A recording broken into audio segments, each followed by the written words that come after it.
Maiga Van and Melonin, and well met indeed. I'm Aricha Galadirthan and joined today again by Jess. Hey, hello, Jess. Hello. As we're going to talk about episode 6 of The Rings of Power and hopefully just highlight some things you may not have noticed, talk about some bits and bobs from the lore, but there's not too much to talk about this time, is there, Jess? No, so when I sat down for this, I don't actually have any questions. The only question I had was around Adar, but we kind of discussed that already in the last episode, so it was just me forgetting and wanting a reminder. So instead we had a couple of topics that we thought we might discuss instead, and then we'll go on to your questions, and then we'll go on to speculation as normal. But yeah, I didn't think there was that much that actually was raised questions about the lore. Obviously I don't know it all, but there weren't really as many gaps as I thought there would be in this episode. It was quite action-packed, so... Yeah. So I thought I'd pick out some bits that you may not have noticed. I suppose Easter eggs is what people might describe them as, but I just thought they were interesting things. And then Jess does have one question, and then we'll move on to your own. So starting off, the first thing that really stuck out to me and made me chuckle a little was that when the orcs first arrived in the village, coming down, the tower had collapsed, and then they came down into the village, and the humans were all hiding from them.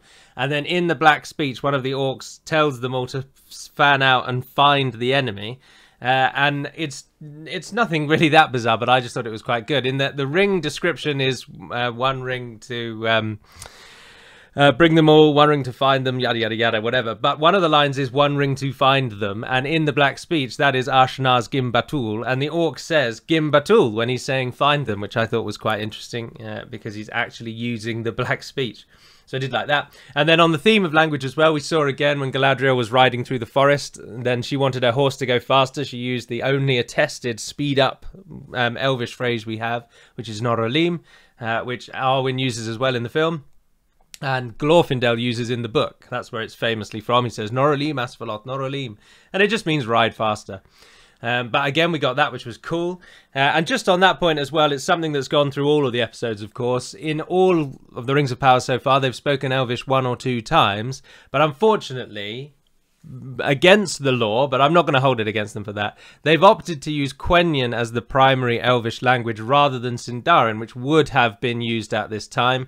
Quenya was the High Elven language and the original Elven language. But then because of various events through the years, Sindarin replaced it. So very similar to how in England we originally spoke French because we were invaded by the French, and then it morphed and changed into what we now know as English, and it's that same sort of thing. So Quenya and Sindarin are similar in aspects, but Sindarin's the language they would now speak. But the show has opted to have them speak in Quenya. And the problem with that is that I don't know any Quenya at all. I've only studied Sindarin. So there's very few words that I understood, which was a shame to me. But if you are wondering, it's Quenya that they are primarily speaking. And every now and then they throw in a Sindarin word, like Adar, which means father, and Norolim, where she said that as well. But primarily they're speaking in Quenya. Yeah. In the films, does that mean they speak Sindarin, or do they... Yeah. Yeah, in the film, and this might be why they do it. In the film, they speak almost exclusively Sindarin, except for Galadriel, who uses Quenya a couple of times. She says Namarie at one point, which is farewell. And I think she's the only one who uses Quenya in the film, but they almost exclusively use Sindarin. And here they've swapped it around and made it almost exclusively Quenya. And that might just have been to showcase more of Tolkien's languages. I don't know why they've opted for Quenya, but that's the language they're primarily speaking. I mean, it could be as languages develop in the fact that that's the one that they're using mainly, and then... No. So by this time in the story, Sindarin is the used language. Right, okay. Quenya went out of favour thousands of years ago. And it's used as the sort of... In the same way that, like, obviously I'm a lawyer. In law, we still have Latin phrases, which people think is quite snobby. But every now and then you'll see a Latin phrase pop up. And it's that same sort of thing. Like, the elves would be speaking Sindarin, but every now and then there'd be, like, a Quenya phrase used, like, officially or for things like that. But anyway, by the by. Another language point, which I've seen a lot of people moan about, actually, is that Adar specifically referred to himself as an Uruk, and he said, we prefer Uruk. And then people have been moaning already, I've seen, about how the Uruk-hai came later, and that's, we know from Tolkien's writings, the Uruk-hai were developed by Sauron in the Third Age, so after this whole story is concluded. But and I don't wish to. I seem to be defending Amazon more than not, but I don't feel for or against them either way, really. But Uruk specifically means orc in black speech. So they would call themselves Uruks. So the Uruk-hai that we know is just what the humans have called that better breed of orc. But in black speech, which is the language of the orcs, they call themselves Uruk. And the word orc comes from Elvish, where it's pronounced urch, which doesn't sound very different, but there is a difference. It's spelt Y-R-C-H, and it's pronounced urch. And from that we get the English orc, or the language in Middle-earth uses orc. But the orcs themselves call themselves Uruks. So it is totally within keeping for Adar to want people to call him an Uruk, because that's his own name for himself. If an alien arrived and started calling me a Habish or something, I would say, oh, we prefer humans. That's exactly the relationship there.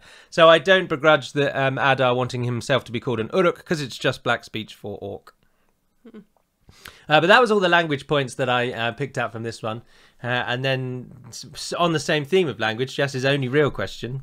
We see Miriel using a map with her little glass, and then it zooms in on the section of what would be Mordor, I think.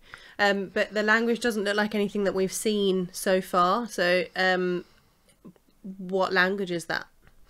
So I've seen someone very, very, very wrongly describe that as Númenórean Sindarin, which is just incorrect.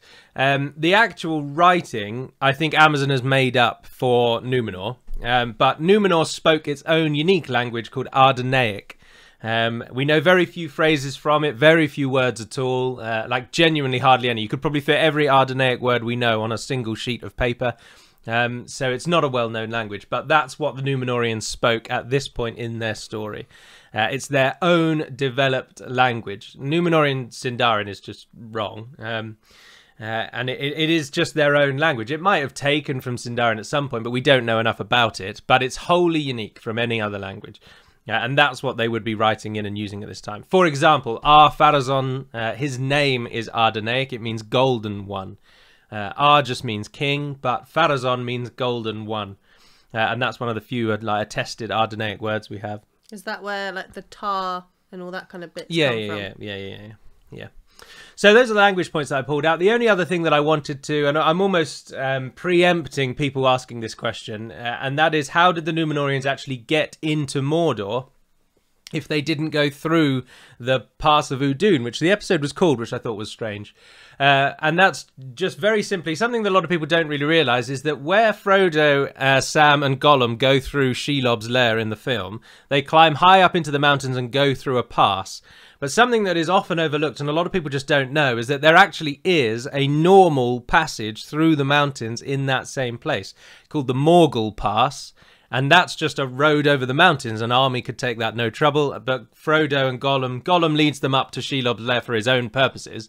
But also the main forces, normal people, don't go through Shelob's lair because there's a giant spider there. So that's the untreaded path. But there is just a normal pass over the mountains, and it's guarded by Minas Morgul. Originally, Minas Ithil was built there to protect it, but then it became Minas Morgul. But there is just a pass over the mountains there. So even though that question hasn't been posed by Jess, I think some people might be thinking, how the hell did the Númenóreans just get through the mountains? And it's because there is a path through the mountains. But that was all of our points and discussions on this episode. If you do have any questions from this episode, please do let us know. But as Jess said, it was all about just kind of bringing ahead to Adar and Arondir's stories. So there wasn't really anything too much about the lore, really. But there's a few points and speculation that we'll come to from the episode as well. But now we will just jump back in time as we turn our minds back to episode 5 and we move to your own questions. Okay, so the first one is from Bradley Smith. And he has asked, or I'm assuming it's a he because that's a boy's name, how did the Black Númenóreans, Mouth of Sauron, etc., escape the fall of Númenor? Why were they still referred to as Númenóreans after all those thousands of years when the other Númenóreans became known as the Dunedain? So Númenor at this point in its story again has established a number of colonies in Middle-earth, and the show hasn't mentioned them at all, and I don't. They may do later, but specifically the river that we saw a lot in this episode is of course the Anduin River.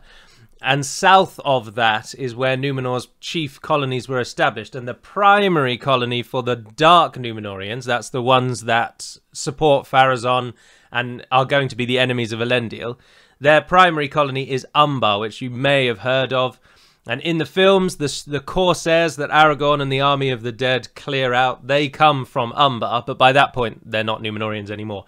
But at this point in the story, Umbar is a Numenorian colony, and it is populated by Dark Numenorians. And there are other Numenorian colonies further south.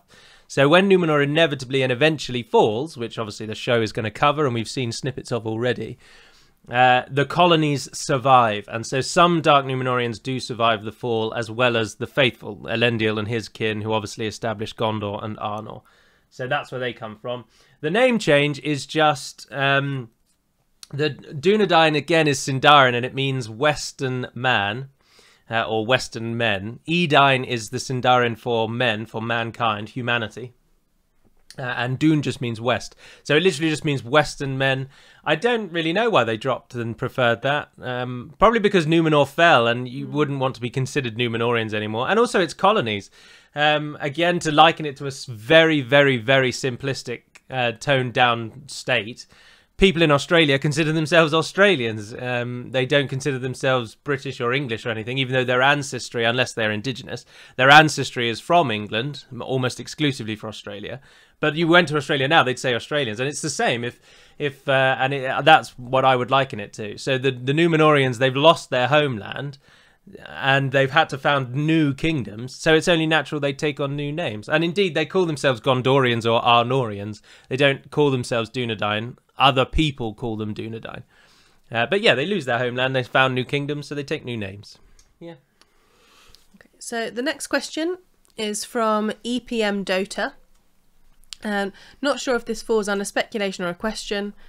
After the Half-Foots passed through the marsh, it went back to the map, and I couldn't orientate where they went next. Did they pass through where the Black Gate would later be, or down into Ithilien, or somewhere else? Thanks for the videos. So from the way that the map spanned, they were heading east, which I thought was weird. The map showed them coming towards the Anduin, then going down along the side of it, and then coming back in. So I think it's just to highlight that they just wander about. But yeah, they were heading towards Mordor when we last left the Hobbits. So naturally, the next episode is probably going to start with them seeing Mount Doom erupt.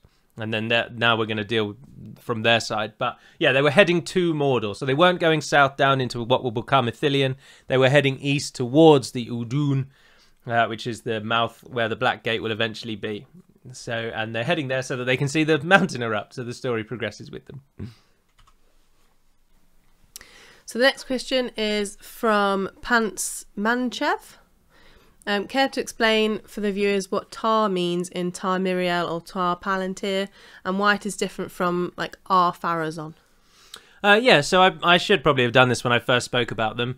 The Numenorians originally followed the elves, as we know, and at that time they took the elven royal prefix of Tar, which just means king. So it's just King well, in this case, King Miriel, King Palantir, and when they inevitably then turned away from the elves and they started to follow their own path, they rejected all forms of elven life, and they stopped using elven in everyday parlance, and they started using Ardenaic. And at that point, the kings changed the royal prefix from Tar, which is Sindarin for king, to Ar, which is Ardenaic for king. So they just changed their language. But in both cases, it just means king. And because Tar Palantir sort of repented the dark path they were going on, he changed his name back to Sindarin. But then immediately after him, Pharazôn takes Ar. But of course, that's a spoiler. I don't know if I've yet mentioned that. I think I've been trying not to. I mean, I think we did speak about that when we spoke briefly about Pharazôn. I mean, I've called him Ar Pharazôn, but I don't think I've outright said. And the show hasn't made him a very big part. So I think a lot of people are going to be really surprised when Pharazôn becomes what he becomes. But anyway, that's the question for that. Next one is from Ranger Wrens. And they say, do Half-Foots qualify enough as hobbits? Yeah, so this is just something, again, we touched on about 4 episodes ago or near the beginning. All hobbits are broken down into 3 distinct subcategories: Harfoots, Fallowhides, and Stores. In episode 1 we talked about it, actually, because I got that bit wrong. So there are 3 distinct types of hobbits, so we're just following the Harfoots, which is one of the 3. Each type of hobbit is like aligns to a certain thing. So the Stores quite like water, and they live by water. But the Harfoots make up the bulk of all hobbits. So all we are seeing here is the start of the Harfoot life cycle in Amazon's eyes. And I wouldn't be surprised if at the end of the show they've stumbled across the Shire and started putting the groundwork for the Shire, which would be too early, really. But yeah, the Harfoots are hobbits. They are hobbits. They just haven't made it to the Shire and become the hobbits that we know yet.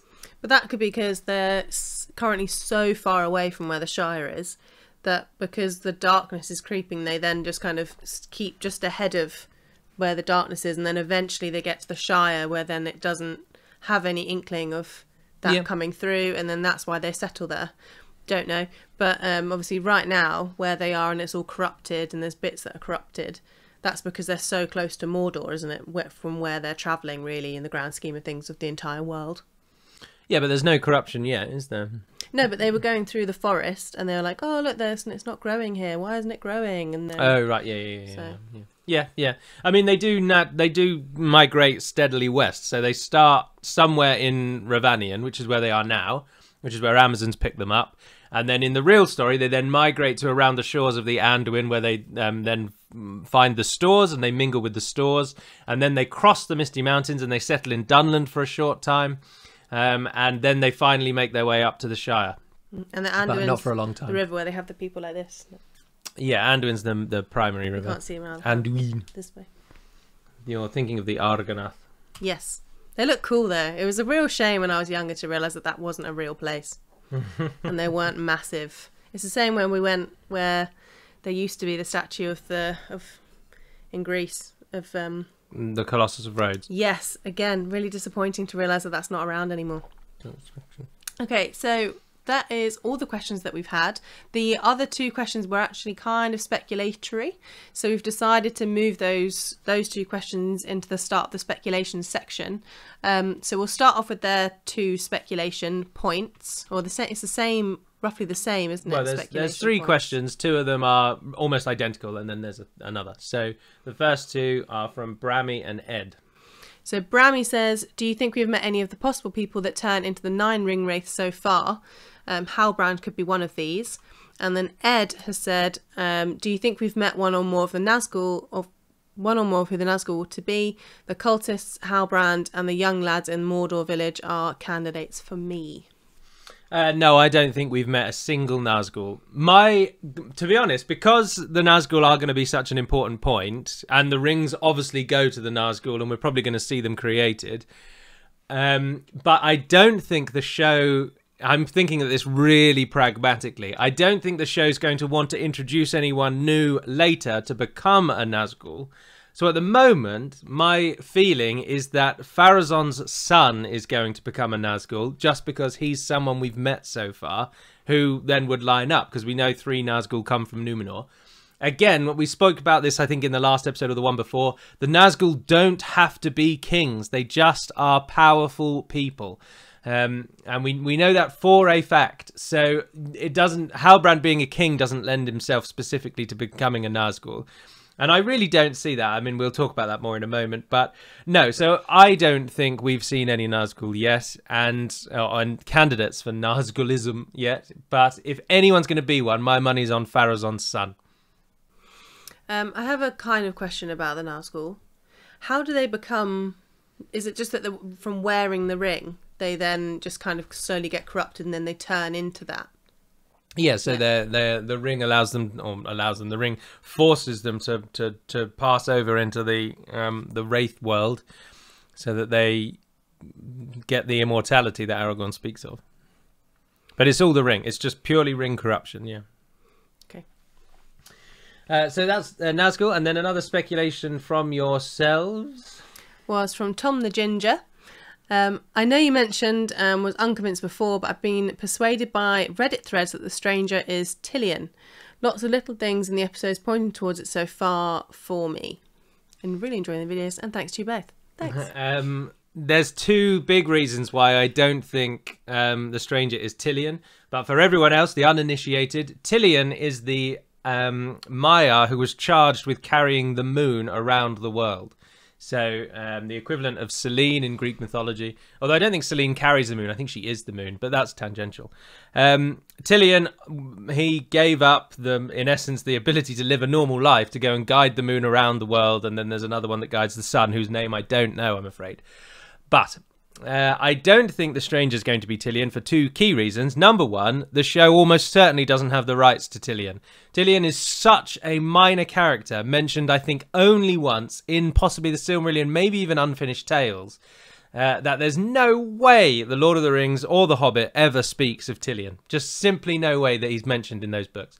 I could be really wrong, and some data miner might go and study the books at length, but I'd be surprised if they could mention Tillian.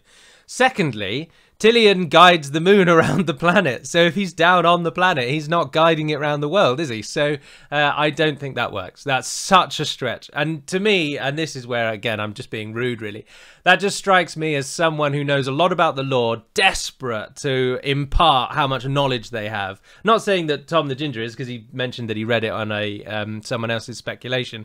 But that just seems way too far-fetched. And that just strikes at me as someone who's like, oh, I know loads about the lore. How can I impart that knowledge in a way that reflects on the show? But it's just, there's no way the stranger's going to be Tillian. And even if he is, what's he then going to do? No, he just plays no part in the story. That's such a far-flung theory. Just no way. There's just no way. No. But moving into speculation fully then, as those are the speculations from others, and bringing in our thoughts, let's start with the stranger. And talking of the stranger, really I'm talking of Sauron. After seeing this episode and learning all that we have done now, I am of a mind evermore that actually we haven't met Sauron, and he's going to be introduced as a wholly new character on his own at the end of season 1. And I thereby come ever more to the theory that actually the stranger is going to be one of the blue wizards. And Amazon is going to create their own wizards. So the Lord of the Rings had Gandalf, the Hobbit had Radagast, and then now the show, we're going to meet one of the blue wizards, and it's going to name him whatever they want to name him. One of them was called Romistamo, but I can't remember what the other one was called. Most people know them as Alatar and Palando, but I don't think those names the show has the rights to, which is why the Hobbit couldn't name them. But anyway, I think the stranger's going to be a wizard, unfortunately. I'm resigned to that now as the show's moved forward. And I don't think we've met Sauron. Which leads us on then, speaking of Halbrand, again, a lot of people really now feeling that Halbrand is Sauron from this episode. But I'm even stronger in my belief that he's going to be the Oathbreaker. He's going to be the King of the Dead. He's going to strike up a relationship with Isildur and with Elendil now. And then that's going to set itself up perfectly for at the very end of the whole show, he's going to turn his back on Isildur and lead his people off into the mountains and become the Oathbreaker. Do you think, because obviously he's done something, hasn't he? Because we hear him say to Adar, do you remember me? So he's done something that he regrets. And obviously Adar's also done something which has gone wrong for Halbrand. And it may be that, I think, from my little knowledge, I think Halbrand tried to make a deal with Adar to save his people, and that failed, and then Halbrand got away, and I think there's going to be a similar thing that happens later, and then Halbrand is able to save his people from death, going into battle or whatever it might be, and so he takes them away and saves them, but in doing so breaks his oath and then basically condemns them to not ever finding their own peace, and then obviously he then repents and fixes it. That's what I would say, just based on what I've seen. I don't know the story of the Oathbreaker or anything, if there is a story of the Oathbreaker. No, so just very briefly, the King of the Dead led what were known as the Men of the Mountains, and they are supposed to be indigenous people of Middle-earth that lived in the White Mountains, which is the main mountain range in the middle of Gondor.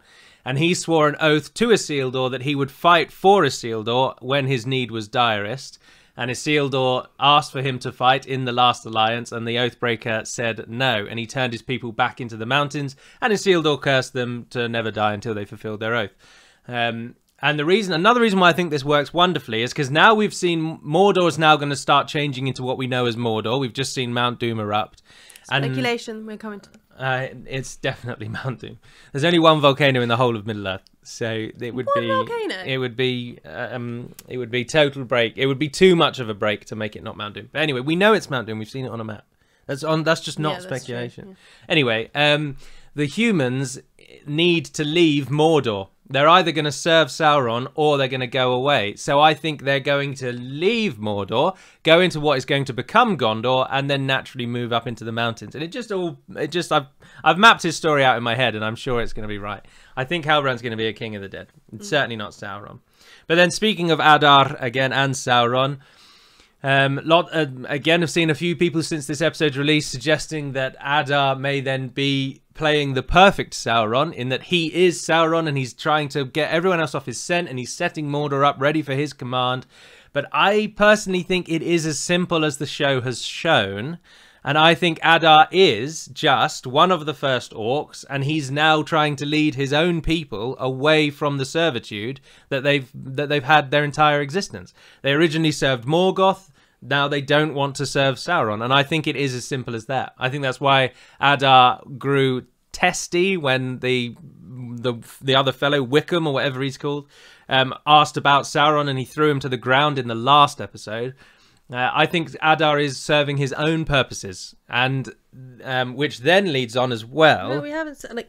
I do think there can be some weight behind Adar being Sauron. Yeah. I mean, I don't think he is Sauron, because I think we've seen that he's put in a red. I don't think Sauron would throw in a red herring enough to tell Galadriel what Sauron's plan was and trying to find a power. He speaks about Sauron going off to try and find a power into the unseen lands. I don't think Sauron would say, "This is my plan, FYI, just going to throw you off the scent." And I think Adar is so frustrated about being called Sauron or being referred to as being in partnership with him, because Sauron's moved away from what Morgoth did and what his plan was and why Sauron was brought in and what Sauron was doing originally, and then left Adar, and then Adar's been left with all the what was left of that battle and that age, and so he's just trying to protect them. Yeah. So it's just as the show said. He didn't like what Sauron was doing to his orcs, torturing them and killing them. So he's now seeking to lead them under his own right, to get them away from it. Yeah. Yeah, but you didn't say why. You didn't speak anything as to why he could still be Sauron. You just. Yeah, it's because I don't think he is. Yeah, that's the whole point of the discussion. That's the point of speculation. I don't think he is Sauron. I think there's nothing about him that suggests he is, to my mind. Absolutely nothing at all. The other point on that, although the show could do away with this, but when Sauron eventually is in the show and he goes to the elves in the story, Gil-galad and Galadriel are the two who just outright think, I don't know who this person is, but I do not trust him and I'm not going to treat with him. Oh, Elrond's the same as well. So the three of them are like, I don't know who you are, but we don't trust you. And Celebrimbor welcomes him in with open arms. And so to then have Adar or Halbrand be Sauron, and having been around Galadriel all this time, pulling the wool over her eyes, I think is just, it would be so difficult for them to then write her story to be distrustful of when we do meet Sauron. If it turns out that she'd actually met him all this time, it would change her character so drastically. And I don't think they'll do that. So I just think, taking everything together, I'm now firmly in the camp that we haven't met Sauron.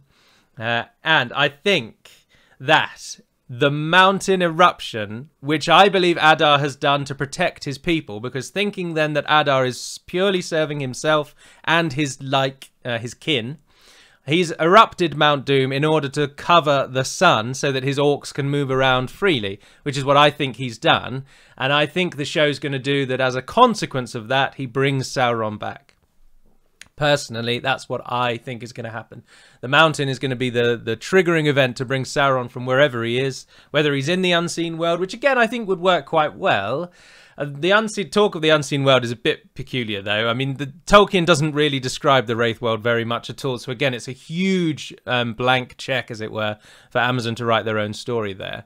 But Sauron did flee at the end of the First Age, so he could be anywhere. But then Adar mentions that he's already then done all this stuff. So he's gone to do healing, and and I think that's why Adar's frustrated, because he's left him to pick up the pieces essentially and go and do something else. And so I think Sauron's going to be somewhere, but he's not. We haven't seen him yet.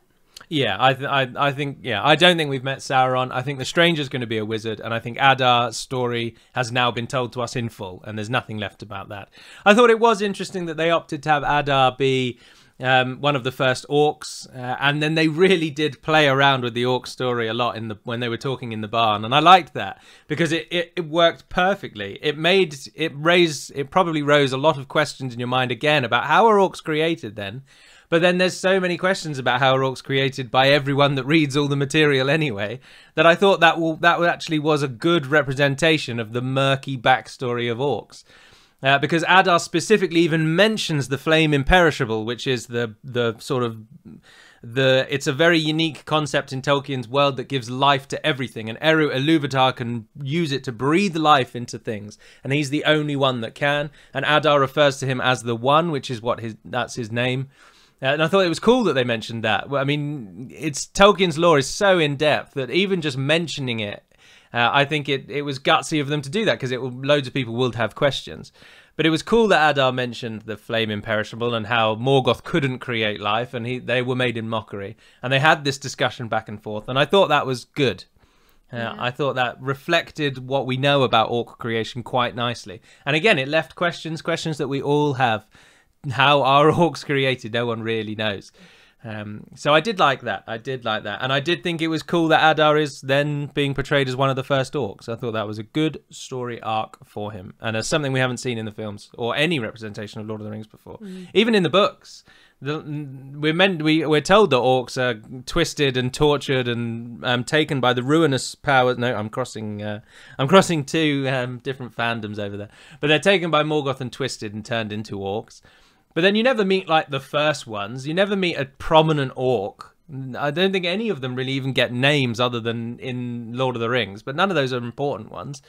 So it's just I think it's cool to think of what ifs and to see visualizations of what might have happened on the screen. I thought it was quite cool how they sorry, I'm very distracted by Callie in the background.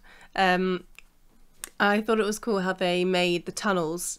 They were building the tunnels as a way to direct the water, not because they're building the tunnels to move about, which is what I assumed watching it, is that they'd simply made the tunnels to get around the area that was Mordor so they could avoid the sunlight and then come up under and overthrow all the towns and stuff. But actually, it just so happened that all the tunnels went underneath the towns, and maybe they stumbled across the people and they had to kill them because they were getting in the way. I thought it was really interesting to then see that play out when then they unlocked the dam and made the dam break. Yeah, and Jess also mentioned as well, something I hadn't even thought of, is that adding cold water to a volcano does cause it to like explode or erupt or fissure. And I hadn't thought of that. When I was watching that scene, I thought, would that even work? Would the water not just evaporate? But then Jess did say, no, it does cause volcanoes to explode. So I thought that was pretty good. I agree. I thought it was a novel way of having Mount Doom erupt. Because again, from the lore, Mount Doom just erupts. I don't think Sauron has any power over it, if memory serves. And again, this is just off the top of my head. Others may correct it. But there certainly isn't some grand event and some big pre-planned effort to get Mount Doom to erupt. Sauron just takes Mordor as his home and turns it into his image. So all that we're seeing at the moment is in that vague area of before Sauron comes to Mordor. And that's why I quite like that storyline probably more than all of the others. Because it's where Amazon has the freedom to do what they want. And I just think I just like it. It's just an interesting take on the story. And I'm always game for reading things that fill in the other blank spots. Obviously, it's still not canonical. I'm not speaking heresy or anything. But it's always cool to see a visualization of Lord of the Rings, and I thought this like pre-evil Mordor story has captured me more than the others, other than the dwarves, of course, because the dwarves are single-handedly the best race in Middle-earth, and it was disappointing they weren't in the show, but they'll hopefully come back next episode, and we'll get to learn more of them. Every day's a school day. But for now, that's everything for episode number 6. So, again, if you have any questions or any speculation even, please do post it down below. As we move through the seasons more, or the season more, speculation is likely to become more common than questions, because the show will answer its own questions and we won't be introduced to anything new, so there won't be any new questions. So it becomes more about speculation and using the lore behind the show to inform that speculation. I'm keen that this tries to remain focused on the lore and not just two people talking about the show, because you'd watch a review channel for that. So if you do have questions or you do speculate about anything, post it down below. Join the Discord, post in there, and people will discuss it with you as well. But for now, thank you very much for watching, if indeed you have. And until we speak again, from all three of us, in fact, Taran Calamay included, which is her full name, Nevairnaden Pedamad Melonin, and farewell.